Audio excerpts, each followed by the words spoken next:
A year into my 6-year tour, the girl I was dating announced she was pregnant. Of course, I married her, and a year later she was pregnant again. I loved my 2 girls. Jessie said being a single mother while I was at sea was killing her, and she couldn't survive if we had a 3rd child. I had a vasectomy. 4 years later, Jessie wasn't waiting for me when my ship docked. One of my fellow sailors gave me a ride to my apartment. If you've spent any time in the Navy, you know that this kind of situation happens a lot, so I knew what to expect when I got home. Fortunately, almost all the furniture was still there. The only things missing were the girls' things and Jessie's. She even left me some beer in the fridge. On the coffee table was a letter, her engagement ring, and a manila envelope. "Jack, I'm sorry this will hurt you, but I can no longer cope with your business trips, so I'm asking for a divorce. I've also met someone I've fallen in love with. The envelope contains the divorce agreement. The man I'm going to marry is an officer. Since his income is significantly higher than yours, I am not asking for alimony or child support. The agreement also provides for extensive visitation rights. So, Jack, please don't fight this. You will always have a special place in my heart. Jessie." After 3 months at sea and 3 pints of beer, my tolerance for alcohol was 0. I signed the papers and dropped them in the mailbox. Damn. I only had 3 months left in my tour of duty, and her new husband was going to sea for another 10 years. On top of that, there were several job offers in my pile of mail. The liberal visitation rights were a joke. It said, "at the convenience of the parties." And it was never convenient for Jessie. A year after talking to Jessie, I booked tickets to San Diego, where they lived, and a 2-bedroom apartment. The day before I left, Jessie called and said she had to cancel the trip. I hired a lawyer who threatened to sue Jessie for not fulfilling the terms of the agreement. Her husband was transferred to Norfolk, 2 hours away from my home. I bought 2 single beds and dressers and drove 2 hours to Norfolk. I was not greeted warmly. The girls jumped into the back seat, put on their headphones, and didn't speak to me the entire drive home. When we arrived, they flopped onto the bed. Half an hour later, I asked them if they wanted to go home. "Yes, we want to go home. We didn't want to come here, but Mom said her lawyer said we had to. We don't even know you, Jack. We want to be home with our friends." "Get your things in the car and tell your mother you're going home." That was the first time I saw them smile. Damn, they called me Jack. I never tried to visit them again. Their mother broke my heart, and they broke what was left of it. I spent the next few years working and going to the gym. Alcohol only made my attitude toward life worse. I missed my girls and realized they were the only children I'd ever had.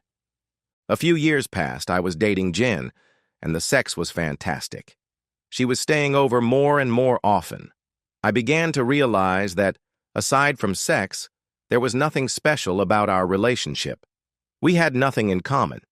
At the same time, Jen started hinting that she needed to move in with me because her lease was up the following month. I told her I wasn't ready for that kind of commitment.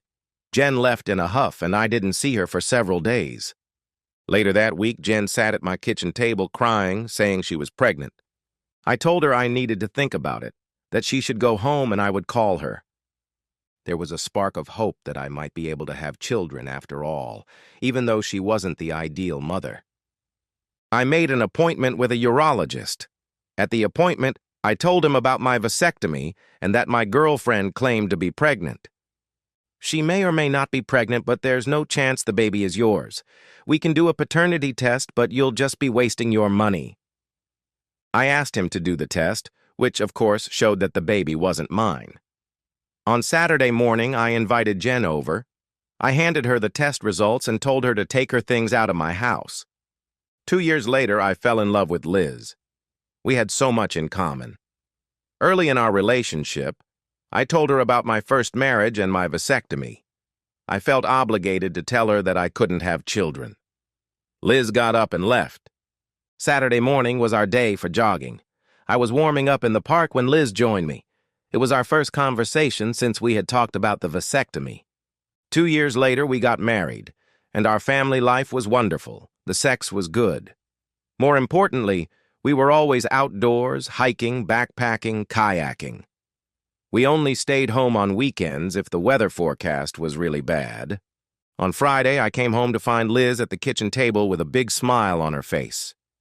"I'm pregnant, Jack," she announced. I went into my home office, retrieved the urologist's report stating that I couldn't have children, and returned to the kitchen. "Jack, I thought you'd be happy that we were going to have a family." I handed her the test results. "Liz, I told you when we got serious that I had a vasectomy and couldn't have children. You didn't talk to me for days. Don't you remember? I don't know who the father is, but it's not me. That means you've been cheating on me." Liz started crying and ran into our bedroom. I followed her. "Liz, I'm going to sleep at the office. Find yourself a place to stay by next weekend." She really started sobbing.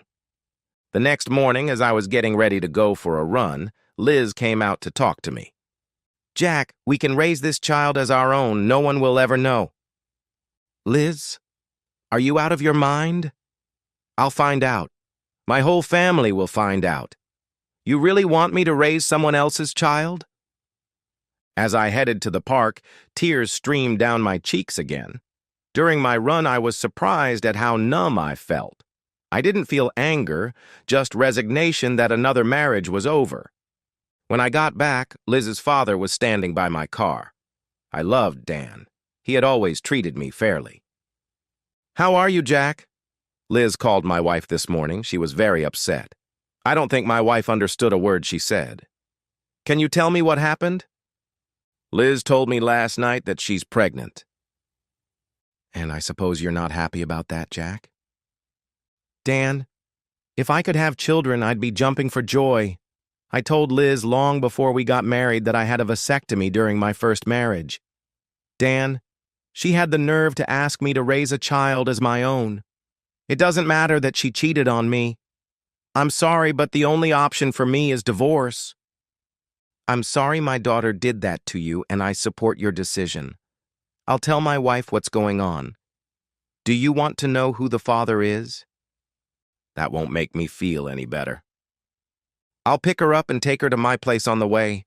And again, I'm sorry, Jack. You're a great son-in-law, and I can't believe my daughter could do this to you." Instead of going home, I went out for breakfast. When I finally got home, Liz was gone, but she had left an envelope with her wedding ring on the coffee table. Inside the envelope was a note with one word: "I'm sorry." Liz never contacted me, and several months passed after that Friday evening when we met at the lawyer's office to sign the papers. Liz was in the last months of her pregnancy. Her parents were there. Her father was cordial. Her mother ignored me. Liz smiled at me. I was again surprised at how insensitive I was. There was no anger, only resignation that another marriage had ended. Only the realization that perhaps I was not meant for a happy marriage. My mother wasn't ready to give up so easily. Every Sunday, my parents had a barbecue at their house, and my presence was mandatory. And every Sunday, they wanted to introduce me to a new woman. I felt sorry for these women. I don't know what my mother told them about me, but they always came with such hopeful eyes, and I just wasn't interested. One woman caught my attention. Her name was Diana, and she had 2 children, a 3-year-old girl and a 2-year-old boy. Last year, her husband was killed in Iraq, a woman who had experienced more pain than I had. I felt like I had fallen in love with her children. We had been dating for a month when she was sitting on my doorstep when I came back from a run. "Hi, Diana," I said. "Where are the kids?" "Your mom is watching them. Jack, I want to break up with you, or whatever you call it. I feel like I've fallen in love with you, but I don't feel anything in return. You've built an emotional wall around yourself, and I understand why. Oh, you'll do and say all the right things, but you'll never be truly open with me. In the end, you'll leave me alone. Goodbye, Jack." I wanted to feel something, but I couldn't. My mother didn't give up and demanded that I come to a meeting with 2 women the following Sunday. She threatened to send my father if I didn't come. I said I would come, but that it would be the last time. There were 2 women with 4 small children running around. Mom said, Jack, let me introduce you to your two daughters, Carol and Christy. Both women nodded when they were introduced. I was stunned. Carol spoke first. Dad, I hope you don't mind us calling you that. I think we should tell you first that our mother died last month. Our stepfather died a year earlier. Before she died, Mom told us how she had deceived you. She also gave us this folder, said Christy. It has all your Christmas cards, birthday cards, and letters you wrote telling us how much you loved us. She never gave us any of this. Carol said, According to Mom, our stepfather didn't want us to share our love with you. He put up all kinds of obstacles to prevent your visits. There are letters here about how you flew to San Diego to take us to Disneyland, and about her last-minute trip to his parents that never happened. They convinced us that you never cared about us, and we believed it, added Christy. And that time you came to Norfolk, we acted like stuck-up bitches. Mom said you were only doing it because the court told you to, said Carol. We were both horrified by how our mother treated you. We never understood why she did it, and she never gave us an explanation. Our stepfather was involved in it, Carol said. We can't change the past, but we hope you can forgive us and build a relationship with your granddaughters. Carol and Christy put their little ones on my lap, and I burst into tears. I felt like the Grinch, whose heart had grown 10 times bigger that day. My daughters hugged me for the first time in almost 20 years. The little ones joined in the embrace, and we all cried. When everyone had calmed down, I called Diane. Please come to my parents' house. I want you to meet someone.